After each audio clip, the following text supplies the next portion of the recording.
Well, over the weekends, guba ako laptop. So I think ipa-hospital na yan ako.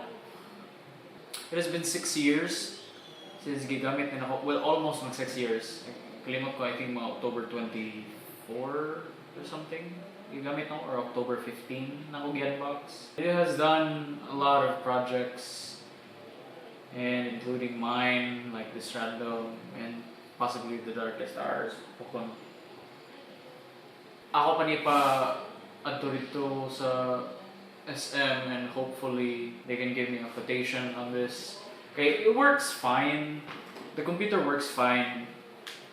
Ang ako lang is shutdown siya for some reason if stressed kasi, especially Google Chrome. Grabe kasi yung consume ko, good ka ng RAM, gani.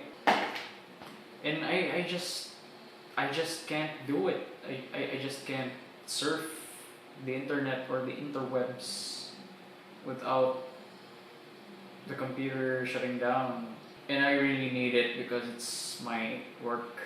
I'm supposed to make an ad, plan pa, but I really have to get this fixed as soon as possible.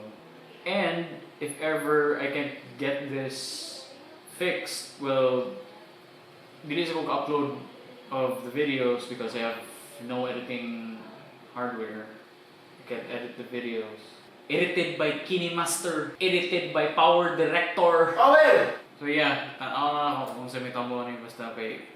It's been a great service for 6 years. Hopefully you can still serve more after the repair.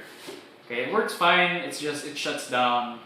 The speakers are clipped. I mean, the speakers are busted, and the internal speakers, and the battery is not at its full capacity or its full health. So I have to change the battery, the speakers, and if ever on logic board magidautan, well, fuck me, right?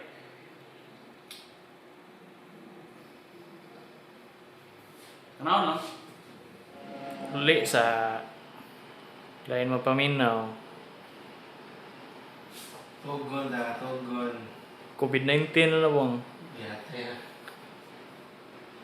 And this is what it looks like.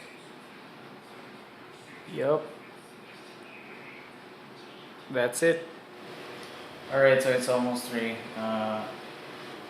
I'll just end the video here. Okay, I have to go to SF and bring the laptop for repair. I'll see you next time.